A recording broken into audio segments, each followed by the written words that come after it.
There are just too many possibilities, so here's a little help to find the right camera bag for you and your camera.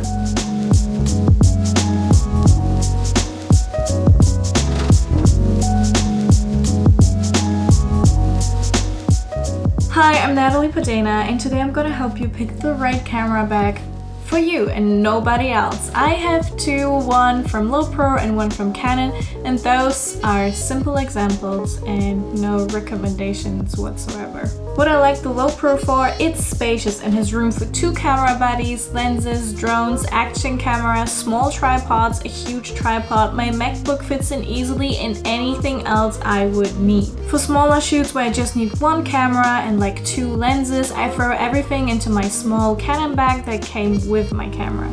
There are a few things you have to keep in mind before you buy a good travel companion for your precious equipment. The first thing to figure out is how big it should be. How many cameras, lenses, drones, action cameras, camera accessories, tripods have to fit into your camera bag. Depending on how much equipment you have and travel with, you have to find a good size. And this is related not only to your gear, but also to your shooting style. For example, if you're a person who just likes to go out and shoot with one camera, maybe an extra lens, some batteries, I think it's smart to get a backpack where you can access the camera from the side easily, but also have a designated compartment for your normal stuff. On top, those bags usually don't look like a camera bag, which is great for traveling. Then again, if you need more space or want a backpack to go to shoots you're being paid for, a bigger size might be more fitting. You can also leave small items like fairy lights or duct tape in there, so they will be always ready when you go out to shoot. At last, if you work with two cameras, have a drone, action cams, and some other accessories that need a cozy place to stay somewhere, a bigger backpack is the best solution. Ideally one where you can adjust everything to the way you need to. With a good camera bag, you shouldn't have any issues whatsoever with carrying it around for a longer amount of time. So the first thing you should do when your new bag arrives is to pack it to the fullest and walk around your apartment. Trust me, it's worth it even if you feel like a weirdo at home. I wish I would have done this with my Lowepro, because after some time I feel like it's not properly balanced on your back and then it starts hurting a little bit, which is not too bad. It's still a good bag, but it's enough to annoy me. Ideally, the bag is waterproof or at least water resistant. I have covers for both of my backpacks.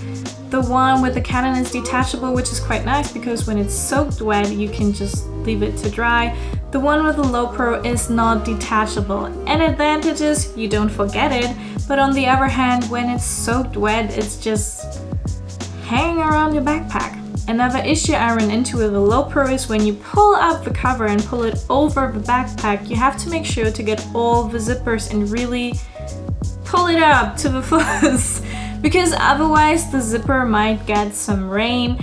And yes, we had that issue in Iceland and some water was in the backpack, which isn't a nice surprise when you open it up and see that a lot of your stuff is wet. It wasn't too bad, it didn't get like soaked wet, but it was enough to freak me out. So some advice you can take from my stupidness is to make sure that your cover covers all the zippers and everything that can be touched by rain. But what if you fall in love with a backpack that doesn't come with the cover? Well, you can buy those separately, and honestly you can get cheap ones that do the same job as the more expensive ones, and they come in different sizes. Just make sure that it fits your backpack.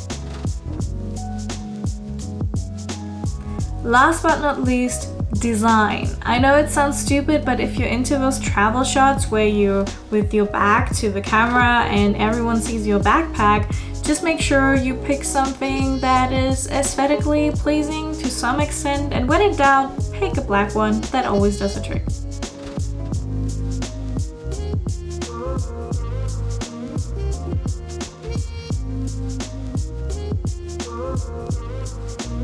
So this is it. I hope you enjoyed this video and that it was helpful and maybe gives you an idea what kind of backpack you really need for you and your precious equipment. And if you like this video, make sure to leave a like, subscribe if you haven't already, and have a wonderful day.